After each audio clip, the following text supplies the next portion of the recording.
So suppose करिए अब मुझे क्या करना है, यहाँ पर मैं एक ही फंक्शन बनाने की बात करता हूँ और इस फंक्शन को मीनिंगफुल बनाता हूँ। मीनिंगफुल मन जो अभी मैंने लॉजिक लिखा था इवन ऑड वाला, उसके अकॉर्डिंग बनाने की कोशिश करते हैं। ठीक, तो यहाँ पर हमने क्या करा, एक फंक्शन बनाया, मान लो उसका नाम कर दिया चेक नाम से, चेक इवन, मान लो ऐसे लिख दिया। और इस फंक्शन के अंदर हमने एक नंबर ले लिया जिसको हमने 5 लिख दिया, और ये नंबर हमारा लॉजिक अपना लिख कर बैठा हुआ है, number modulus 2 equal to 0 print करेंगे इवन नंबर, साथ में नंबर बता दिया कौन सा नंबर है, नंबर इवन है, एल्स यहाँ पर प्रिंट कर दिया हमने नंबर इज ऑर्डर, नंबर हमारा ऑर्डर है। ठीक है, अब इस फंक्शन को मैं एग्जीक्यूट करना चाहता हूँ तो मुझे इसे कॉल करना होगा, मैंने इसे कॉल किया चेक इवन। अब जब मैं इसे रन कराऊंगा तो ये बताएगा 5 के बारे में कि 5 इवन है या ऑड है।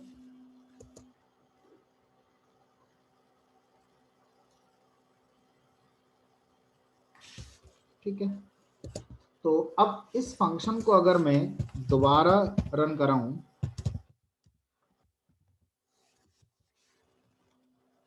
तो ये फिर से बताएगा 5 इज ऑड। थोड़ा सा लार्ज स्केल पर समझने की कोशिश करते हैं। मान लीजिए ये वो बैंक है जिसका आपके पास एटीएम कार्ड है और बैंक ने अपने सर्वर पे एक कोड बना के रखा हुआ है, एक फंक्शन बना के रखा हुआ, मान लीजिए पाइथन में लिखा हुआ है, और उस फंक्शन का नाम है ट्रांजैक्शन। ठीक है, यहाँ पर ट्रांजैक्शन करने का लॉजिक लिखा हुआ है। मान लीजिए ये आपका पेटीएम की ऐप है।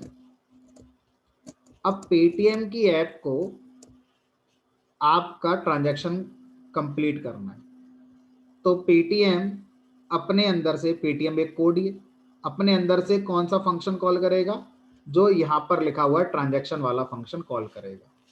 तो पेटीएम ने अपने अंदर से क्या करा, ट्रांजैक्शन नाम का फंक्शन कॉल करा और डेटाबेस के साथ ट्रांजैक्शन आपका हो गया। ठीक है, अब मान लीजिए आप किसी पेट्रोल पंप पे जाते हैं और फ्यूल का पेमेंट करना चाहते हैं, तो उनकी जो स्वाइप मशीन है, उस स्वाइप मशीन से आप क्या करेंगे, पेमेंट करेंगे इस बार। तो स्वाइप मशीन के अंदर भी कोड चल रहा होगा और वो कोड अपने अंदर से आपके वाले बैंक के सर्वर पे जो ये फंक्शन बना हुआ है इसको कॉल करेगा, तभी तो ट्रांजैक्शन हो पाएगी, वरना हो नहीं पाएगी। इसी तरह से आप एटीएम से विड्रॉ कर सकते हैं, तो जो एटीएम के अंदर प्रोग्राम चल रहा है वो अपने अंदर से क्या कर रहा होगा, इसी फंक्शन को कॉल कर रहा होगा। अब इस एग्जाम्पल को मैं क्यों यहाँ पर इंट्रोड्यूस मैं कर रहा हूँ, वो इसलिए, इमेजिन करो बैंक के सर्वर ने जब ये ट्रांजैक्शन का कोड लिखा होगा तो उनको एक डेटा चाहिए होगा कि कितना अमाउंट विड्रॉ करें, ट्रांजैक्शन में कितना अमाउंट विड्रॉ करें। मान लो सर्वर पे पहले लिख दें कि जो अमाउंट विड्रॉ करनी है वो 500 है, तो ये तो सही नहीं होगा, क्योंकि पेटीएम जब ट्रांजैक्शन करेगा तो बताएगा इस फंक्शन को कि भाई इतना अमाउंट विड्रॉ करना है। पहले से आप कैसे बता सकते हैं कि यही अमाउंट विड्रॉ होगा, ये नहीं, आप नहीं लिख सकते। स्वाइप मशीन जितना आपने फ्यूल लिया है उतना पेमेंट होगा, तो ये फंक्शन ट्रांजैक्शन करेगा डेटाबेस के साथ, ये सही है, लेकिन वो ट्रांजैक्शन अमाउंट क्या होगा ये फंक्शन खुद डिसाइड नहीं करेगा। जो फंक्शन को कॉल करेगा वो बताएगा कि क्या अमाउंट करना है, जो फंक्शन को कॉल करेगा वो बताएगा। यही सही है। और यही चीज जब मैं आपसे कहूंगा कि जब ये फंक्शन छोटे लेवल पर हम लोग बना रहे हैं, चेक इवन फंक्शन को हमने बनाया, मैं इसे कॉल करवा रहा हूं, मैं इसे इस प्रोग्राम से कॉल करवाऊं या दूसरे प्रोग्राम से कॉल करवाऊं, तो जो इसे कॉल करेगा वो बताएगा ना कि क्या नंबर चेक करना है, इवन ऑड का। पहले से ये क्यों अपने आप 5 मान के चल रहा है कि हम 5 को ही चेक करेंगे, तो ये सही नहीं है ना। तो यहां पर हमें क्या करना है, इस फंक्शन को इस तरह से डेवलप करना है कि जो इसे कॉल करेगा वो बताएगा। ठीक है, तो कैसे इसको इंप्लीमेंट करें, तो यहां पर एक कॉन्सेप्ट ऐड किया गया जिसका नाम होता है आर्गुमेंट।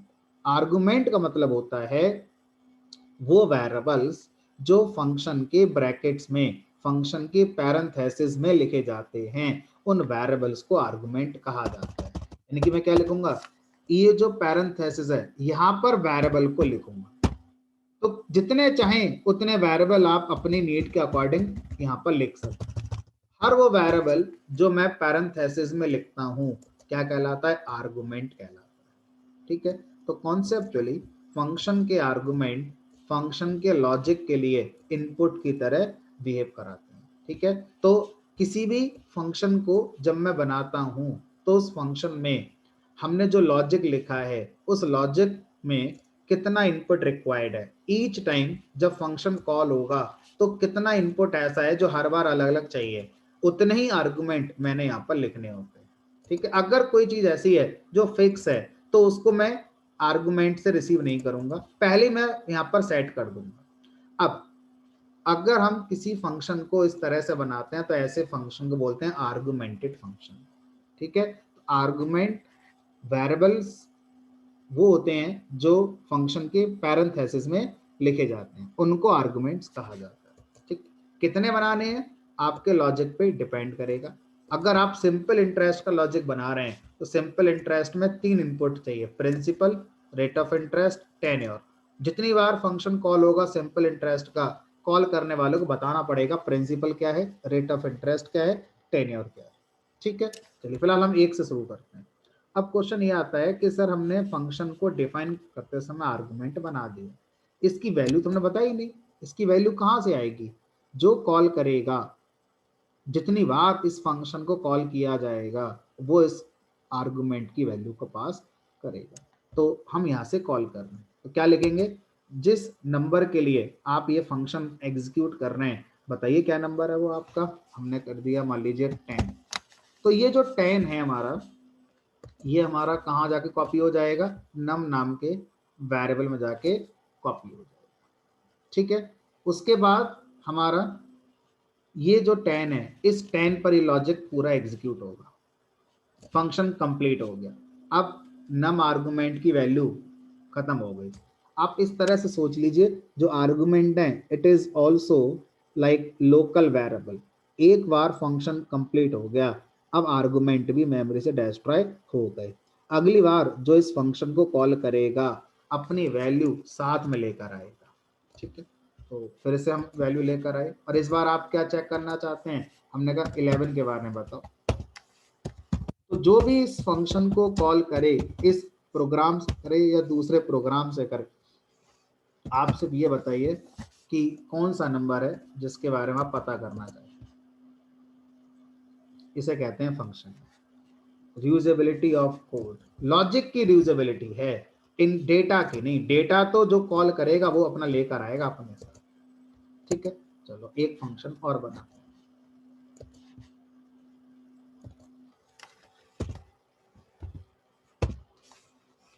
इस बार हमने क्या करा, फंक्शन बनाया और वो फंक्शन क्या काम करेगा,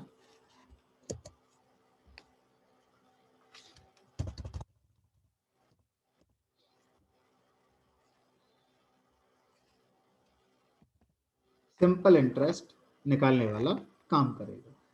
अब हम जानते हैं कि सिंपल इंटरेस्ट का जो लॉजिक होता है अगर हम उसको देखें तो principal multiply by rate of interest multiply by 10, ये होता है डिवाइड बाई। तो ये 3 आर्गुमेंट आपको इस बार बनाने पड़ेंगे। यहाँ बना दिया आपने, आर कॉमा, ये कहीं नहीं लिखा है कि आर्गुमेंट का नाम पी होना चाहिए, आर होना चाहिए। आप देखो, आप इनका नाम आई जे के ए बी सी कुछ भी कर दीजिए, तो रीडेबल अगर कोड होना चाहिए तो बेटर होगा। तो रीडेबिलिटी को मेंटेन करने के लिए हम लोग आर्गुमेंट का नाम वही कर देते हैं, जैसा इनपुट है वैसे ही नाम रख दिया आर्गुमेंट के। अब जो भी इसे कॉल करेगा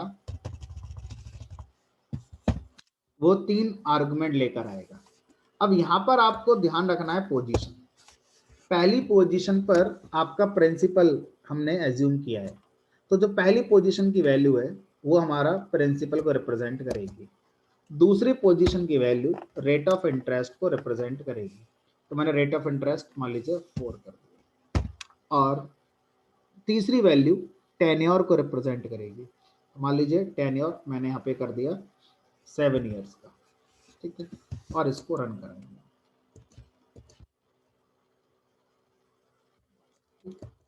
अगर आप चाहते हैं प्रिंसिपल मेरा 1000 था तो उसके हिसाब से आप रन करा दीजिए।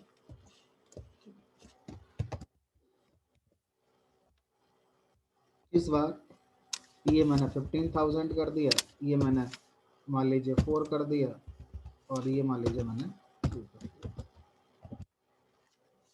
ठीक है। तो किसी भी फंक्शन में कितने आर्गुमेंट होते हैं ये हमारा इस बात पर डिपेंड करता है कि आपका जो फंक्शन है वो फंक्शन जो लॉजिक लिखकर बैठा हुआ है उस लॉजिक में क्या आपको रिक्वायर्ड है। अब इसी प्रोग्राम को मैंने ध्यान से ऑब्जर्व किया और मुझसे कहा गया कि भाई जो रेट ऑफ इंटरेस्ट है ये फिक्स है, चेंज होगा तो सबके लिए चेंज होगा। बार बार कॉल करने वाले को ये नहीं बताना कि रेट ऑफ इंटरेस्ट क्या है।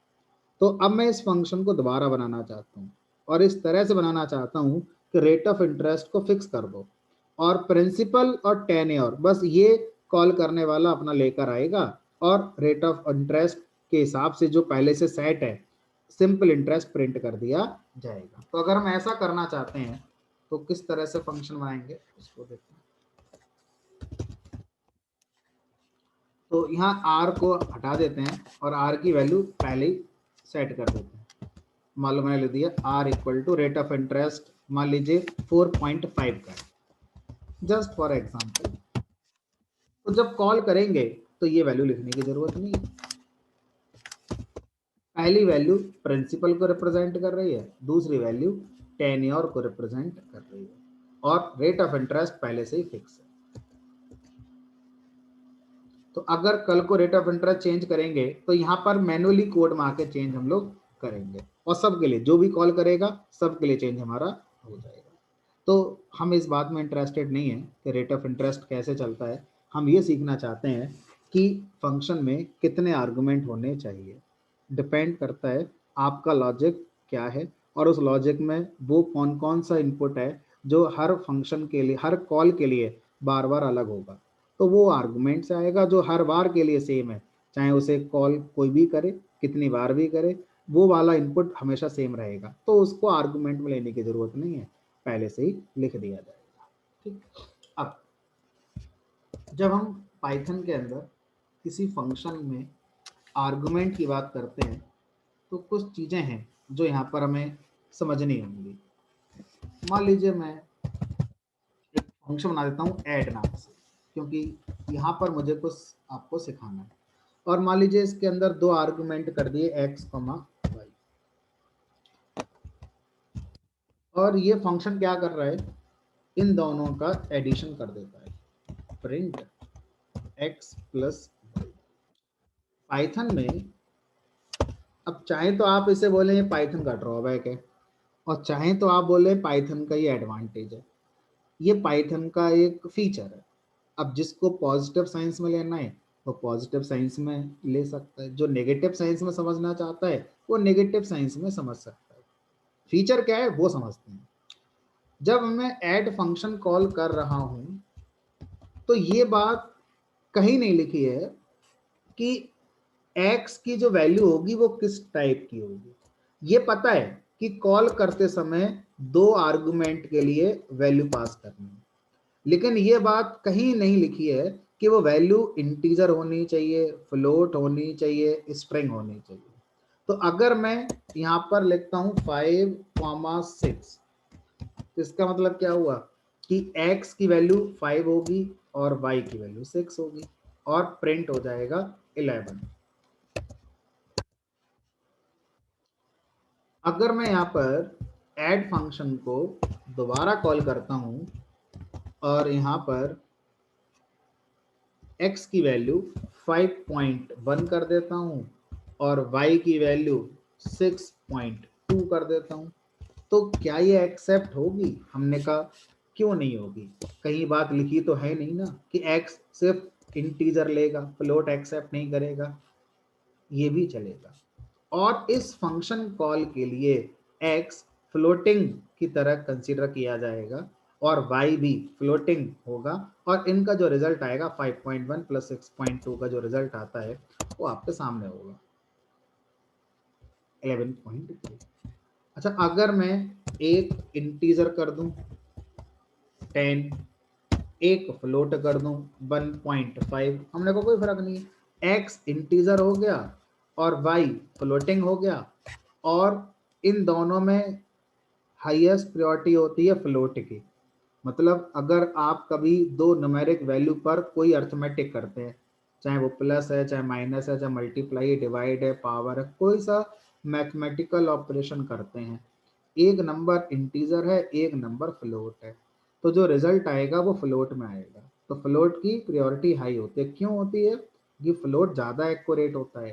फ्लोट में हम पॉइंट के बाद की वैल्यूज को रिप्रेजेंट कर सकते हैं, जबकि इंटीजर में नहीं कर सकते। तो इसका रिजल्ट आ जाएगा हमारा 11.5।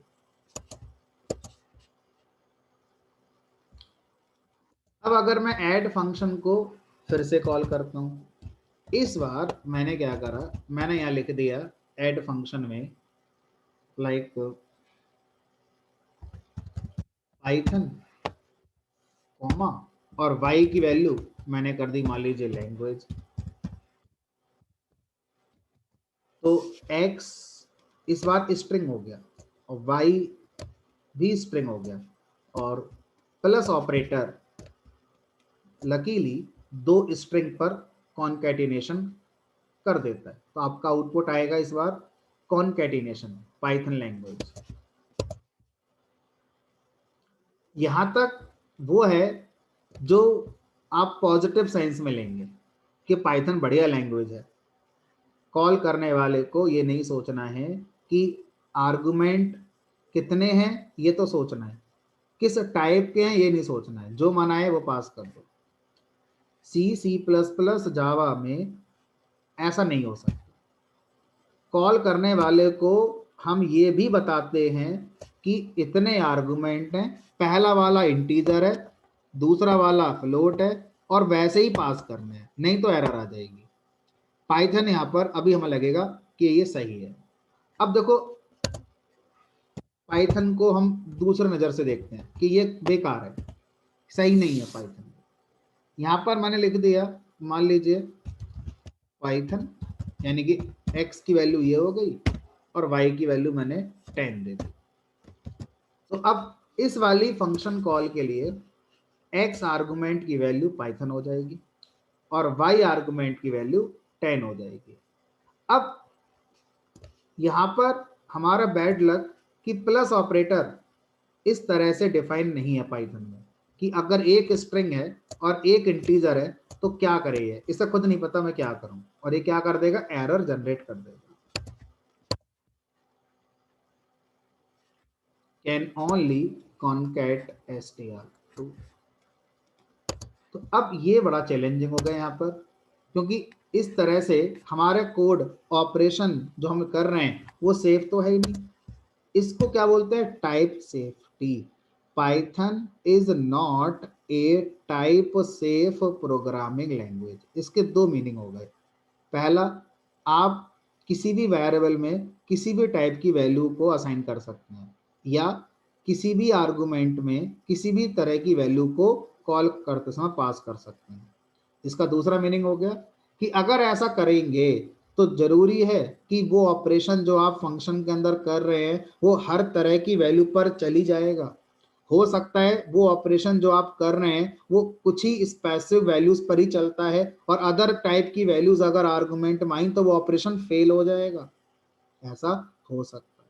तो फिर हम क्या बोलेंगे, Python is not a type safe language. और जब आप किसी फंक्शन में आर्गुमेंट की वैल्यू पास करते हैं तो फंक्शन बनाने वाले पे डिपेंड करेगा कि फंक्शन बनाने वाले ने मेहनत करी या नहीं करी। अगर हमने मेहनत नहीं करी जैसे ये, तो हमारी एरर आ गई। अब अगर मैं मेहनत करूं, मैं चाहता हूं कि पाइथन भले ही टाइप सेफ लैंग्वेज नहीं है लेकिन मैं बनाना चाहता हूं और मैं इस एडिशन को सिर्फ इंटीजर के लिए ही रखना चाहता हूं।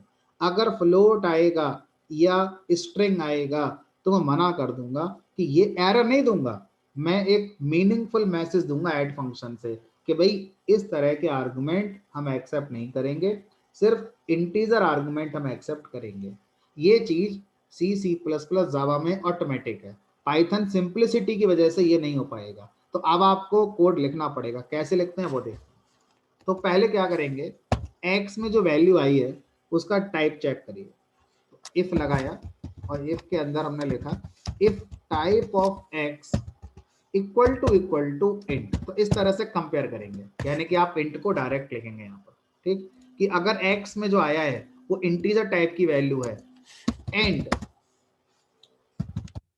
टाइप ऑफ y में जो वैल्यू आई है वो हमारा इंट टाइप की वैल्यू है, then only we will perform this operation.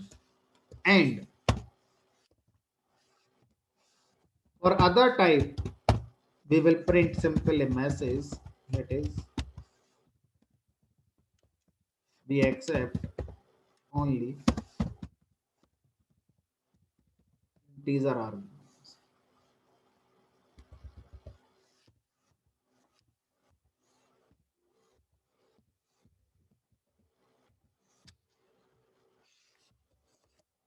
पहले वाले के लिए आउटपुट आ गया, बाकी पे हमारा भी नहीं, ठीक है। तो इस तरह से हमने क्या करा, अपने कोड को टाइप सेफ बनाया। बाय डिफॉल्ट हमारा कोड टाइप सेफ नहीं, ठीक है। तो इस तरह से मैं चाहता हूँ ये इंटीजर के लिए भी चले और फ्लोट के लिए भी चले, चाहे इंटीजर हो चाहे फ्लोट हो, दोनों के लिए चले, है ना। तो फिर आपको एफ इफ एल्स अपने हिसाब से अपने लॉजिक के अकॉर्डिंग लगा लीजिए, ठीक है। तो आपको इतने सारे इफ एल्स लगाने पड़ेंगे। तो अगर आपको ऑपरेशन की सेफ्टी ज्यादा इंपॉर्टेंट लगती है, अगर आपको ऑपरेशन की सेफ्टी ज़्यादा इम्पोर्टेंट लगती है तो शायद आप पाइथन को प्रेफर नहीं करेंगे, ठीक है। तो फिर आप कोई ऐसी लैंग्वेज प्रेफर करेंगे जिसमें टाइप सेफ्टी है, लाइक C++ जावा। टाइप सेफ्टी मीन्स हर वेरिएबल का एक टाइप पहले ही डिसाइड कर दिया गया है कि भाई इस वेरिएबल में यही आएगा, इसके अलावा कुछ और नहीं आएगा, ठीक। चलो अब आगे चलते हैं। जब हमें फंक्शन फंक्शन के आर्गुमेंट पे काम करना आ जाता है, देखते हैं अब आपका कॉन्फिडेंस कहाँ तक पहुंचा। Print x plus y f add x y z, print x plus y plus z. क्या करा आपने, मैंने दो ऐड फंक्शन बनाए, एक दो आर्गुमेंट एक्सेप्ट कर रहा है एक्स और वाई नाम से, और दूसरा वाला ऐड फंक्शन तीन आर्गुमेंट एक्सेप्ट कर रहा है एक्स वाई जेड नाम से।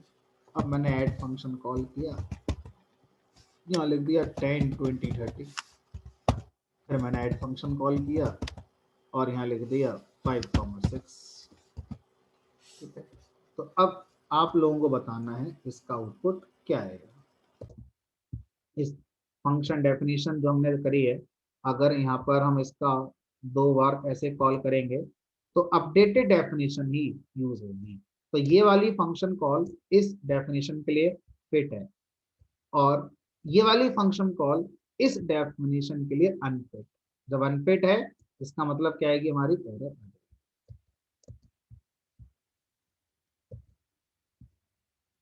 ठीक है। आउटपुट क्या आएगा 60, देन उसके बाद add missing one required positional.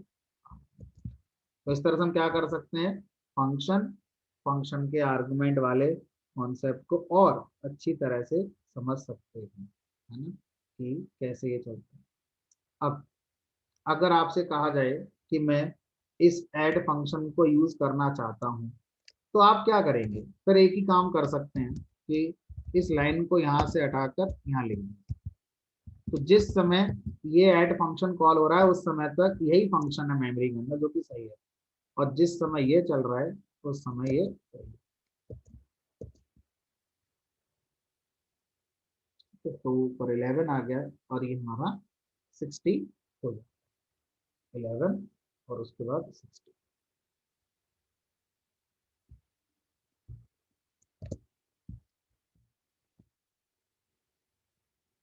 Fine.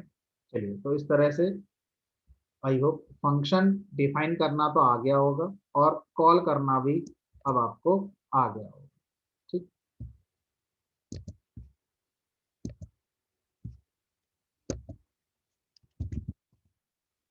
अब मैं प्रैक्टिस कर रहा हूँ।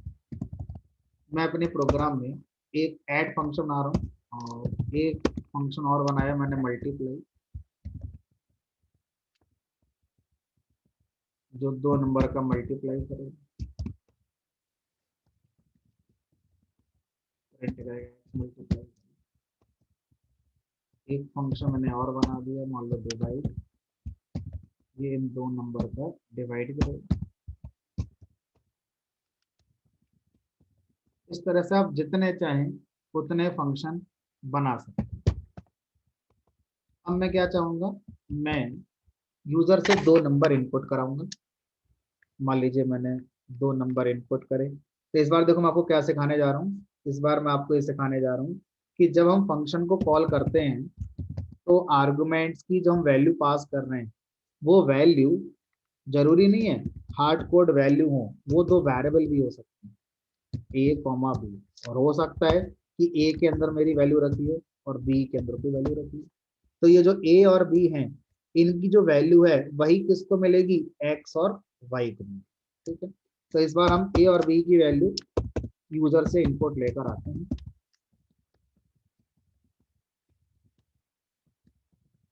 एंटर फर्स्ट नंबर, लिख दें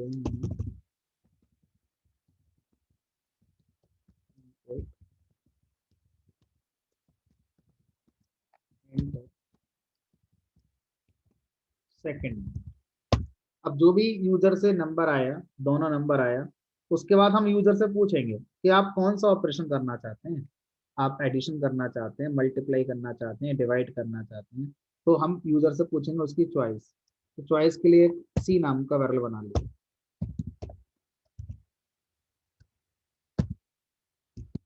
और मैं यहाँ पर मैसेज लिखा, डन आप प्रेस करेंगे अगर आप एडिशन करना चाहते हैं, स्लैश है। अगर आप 2 प्रेस करेंगे तो आपका मल्टीप्लीकेशन हो जाएगा, स्लैश है। अगर आप 3 प्रेस करेंगे तो आपका डिवीजन है। अब यूजर ने जो भी इनपुट कराया होगा इफ लगाकर मैच करेंगे। इफ चॉइस इक्वल टू 1, यहाँ से क्या करना है, मुझे ऐड फंक्शन कॉल करना है और उसमें क्या पास करना है, ए कॉमा बी पास। इस तरह अब देखो आज हम ऐड फंक्शन बना रहे हैं, भले ही इसमें एक लाइन लिखी है, एक हो चाहे 1000 लाइन लिखी हो, यहाँ से तो एक ही लाइन का स्टेटमेंट होगा कॉल करने वाला। ठीक है, एल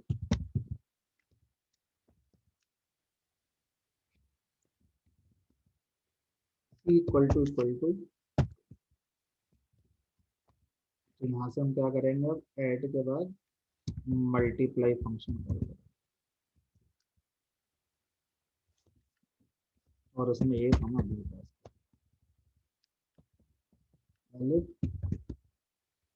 इक्वल टू 3, यहाँ से डिवाइड फंक्शन कॉल करेंगे और ए बी की वैल्यू। अगर इनके अलावा कोई और इनपुट आ गया तो मना कर देंगे, इनवैलिड इनपुट।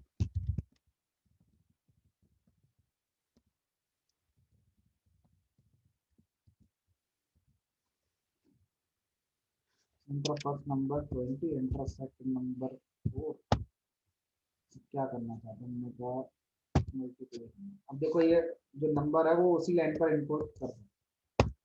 तो काम करते हैं यहाँ पर लास्ट में स्लैश एन लगा देते हैं। इससे क्या होगा, नंबर नेक्स्ट लाइन पर हमारा है नंबर, मान लो मैंने लिख दिया।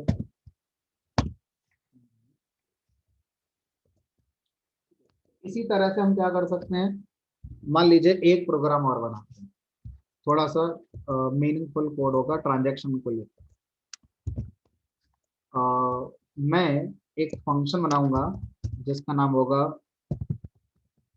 डिपॉजिट। समझते हैं सिनेरियो क्या है। सिनेरियो ये है कि आप अपना एक अकाउंट ओपन कराने गए हैं किसी बैंक में, तो इनिशियल अमाउंट आपको बताना है क्या है, ठीक है। तो यहाँ पर आपने यूजर से पूछा EMT इक्वल टू इनपुट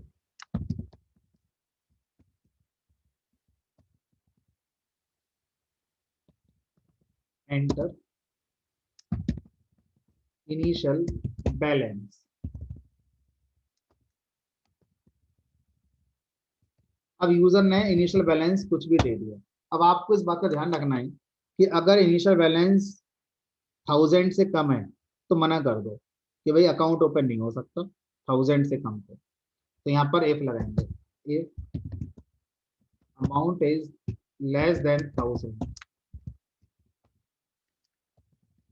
लिखेंगे,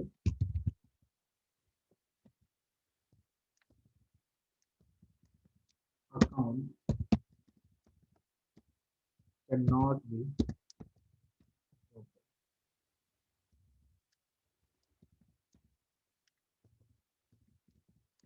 मिनिमम अमाउंट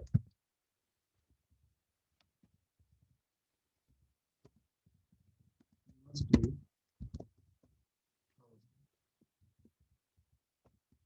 एल्स। पूरा प्रोग्राम हम एल्स में लिखने की बात करेंगे, ठीक है, कैसे करेंगे उसकी बात करते हैं।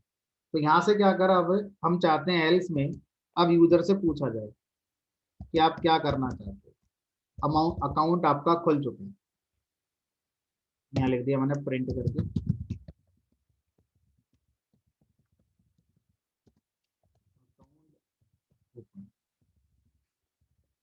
अब बताओ क्या करना चाहते हो, अकाउंट में जमा करना है, निकालना है, बैलेंस चेक करना है, क्या करना है। तो यहाँ पर हमने ये सारी बातें एंटर, ये सब की जरूरत है। यहाँ पर हमने पूछा सीधा सीधा चॉइस, और यहाँ पर हमने लिख दिया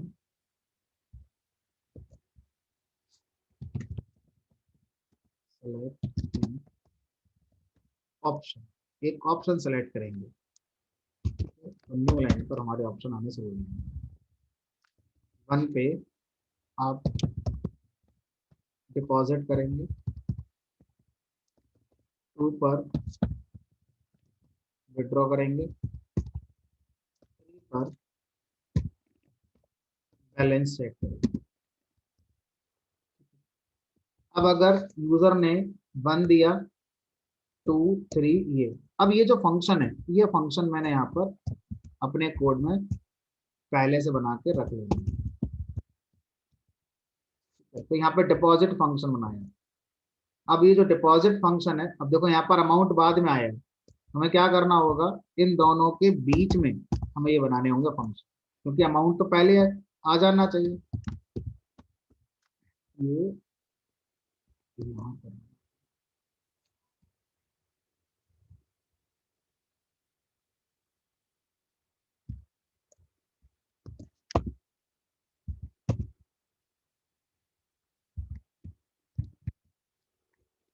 जितना अमाउंट डिपॉजिट करना है वो आप आर्गुमेंट में लेकर आइए, जो भी आपको अमाउंट डिपॉजिट करना है। और आपका अमाउंट क्या हो जाएगा, EMT equal to EMT plus. और अगर आप विड्रॉ करना चाहते हैं तो जो अमाउंट विड्रॉ करना चाहते हैं वो आप लेकर आइए, और आपका अमाउंट हो जाएगा amount equal to amount minus. और अगर आप बैलेंस चेक करना चाहते हैं, मैंने यहाँ पर बस बैलेंस नाम का एक मेथड बना दिया। आप सीधे सीधे क्या कर दीजिए, बैलेंस प्रिंट कर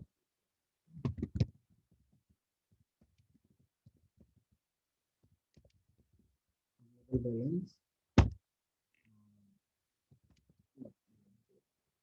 ठीक है, प्रोग्राम चला आगे। और ये सारा आपने यहाँ पर इसके अंदर,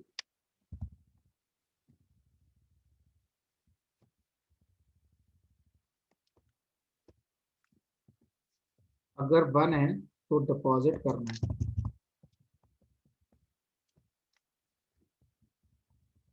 और 2 पर विड्रॉ करना है, 3 पर बैलेंस चेक करना है। लेकिन जब आप अमाउंट डिपॉजिट करने की बात करेंगे तो ये तो बताइए कितना अमाउंट डिपॉजिट करना चाहते हैं। तो यहाँ पर आप अमाउंट को जो डिपॉजिट करना चाहते हैं वो साथ में लेकर चलिए ना। तो मान लीजिए मैंने लिख दिया यहाँ पर ए इक्वल टू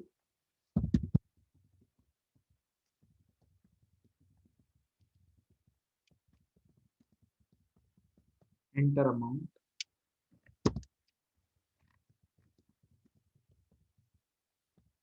डिपॉजिट, जो भी अमाउंट आएगा वो हम डिपॉजिट करेंगे। इसी तरह से जब आप विड्रॉ करने जाएंगे तो आप यूजर से पूछिए कितना अमाउंट आप विड्रॉ करना चाहते हैं।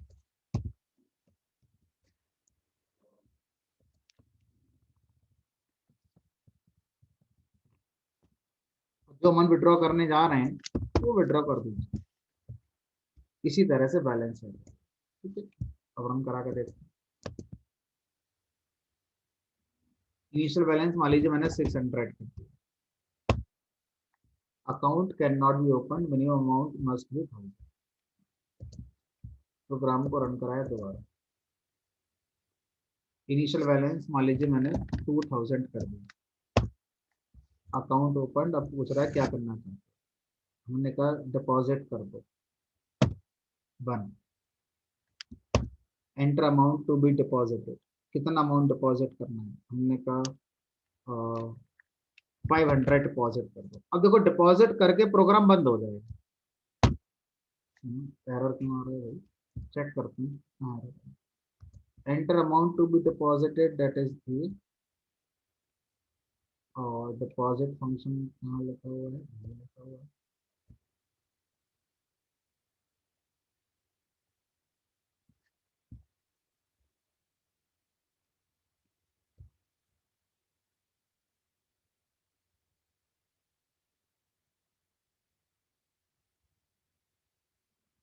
एरर पढ़ते हैं एक बार।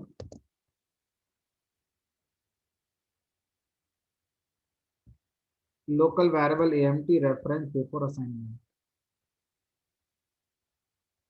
ओके, देखो यहाँ पर एक प्रॉब्लम आ गई क्या, कि ये है ग्लोबल वेरिएबल और ये है फंक्शन। अभी पढ़ा था कि ग्लोबल वेरिएबल किसी फंक्शन में चेंज नहीं हो सकता। अगर चेंज करना है तो क्या करना होगा, इनको यहाँ पर ग्लोबल डिफाइन करना होगा।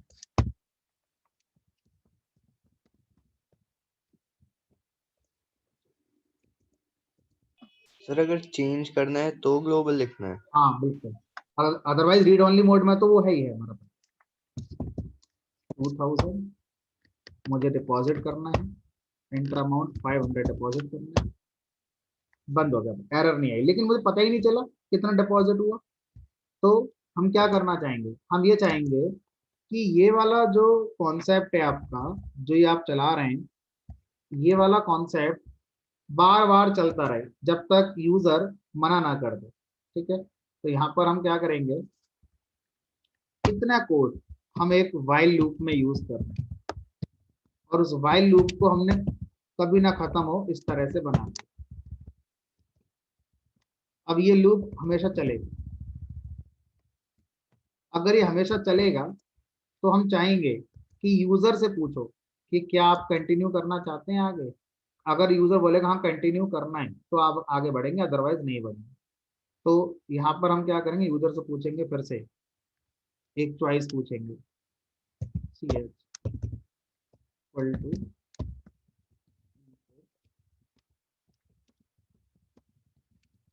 वांट टू कंटिन्यू, तो वही वाई और एन यूजर से प्रेस करा लेते हैं और फिर चेक करेंगे इफ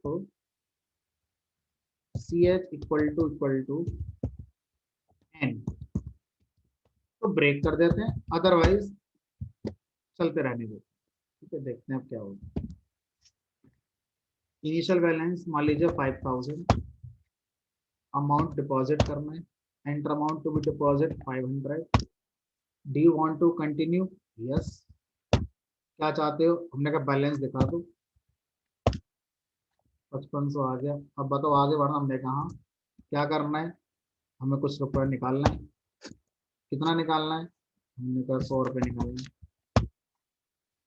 अच्छा, यहाँ पर इनवैलिड चॉइस आ गई, क्यों आ गई, क्योंकि आपको यहाँ पर बताना था विड्रॉ यानी कि टू, यहाँ लिखेंगे do you want to continue, yes, withdraw, enter amount to be withdrawn, मान लीजिए 400 विड्रॉ, ठीक है, बैलेंस चेक करना है,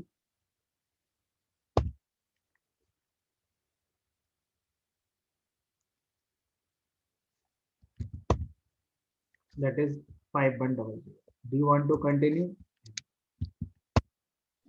सर जब वहाँ पे y और n का ऑप्शन है और हम 3 लिख रहे हैं तब भी कंटिन्यू कैसे हो रहा है वो? हो रहा है क्योंकि हम अगर प्रोग्राम को देखें तो हमने यूजर को तो ये कह दिया कि वाई और एन लिखना है, लेकिन हमने अपने कोड में सिर्फ एन को फोकस किया, अगर एन आएगा तो ब्रेक हो जाएगा, अदरवाइज यूजर चाहे 1 लिखे, चाहे 2 लिखे, चाहे वाई लिखे, चाहे हेलो लिखे, चाहे एबीसीडी लिखे, लूप हमारा क्या होता रहेगा, कंटिन्यू होता रहेगा। तो हम चाहे यहाँ पर क्या कर सकते हैं, एक और एलिफ लगा सकते हैं, elif C H equal to Y continue हो जाएगा, एल्स इनवैलिड चॉइस, इस तरह से हम यहाँ पर और कंट्रोल कर सकते हैं। ठीक है, तो अब इसमें एक छोटा सा जो चैलेंज आएगा, बस एक ही आएगा कि अमाउंट आप चेक नहीं कर रहे हैं, अगर अमाउंट जो विड्रॉ होने आ रहा है वो ग्रेटर देन हो गया एग्जिस्टिंग अमाउंट से, तो फिर वो नेगेटिव बैलेंस हो जाएगा, तो आप यहाँ पर एक इफ एल्स लगाएंगे इस काम को करने के लिए, तो ये आपका टास्क है, आप इसमें इफ एल्स अपना लगा लीजिए। तो इस तरह से फंक्शन और लूप कंडीशन का यूज करके एक काइंड ऑफ मिनी प्रोजेक्ट आपका बनकर तैयार होगा। ठीक है, चलिए तो आज के लिए इतना रखते हैं, बाकी नेक्स्ट क्लास में मिलेंगे। सर कल मुझे मेल नहीं आई थी। देखो आप लोगों ने जो